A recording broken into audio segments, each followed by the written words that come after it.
را مانند جان می‌دانیم.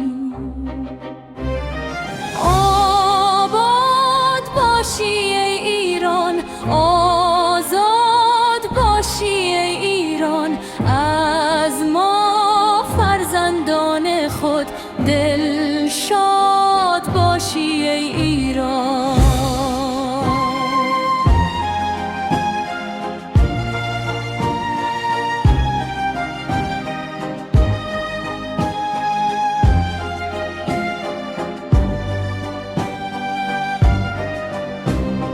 ما باید دانا باشیم، هوشیار و بینا باشیم، از بهر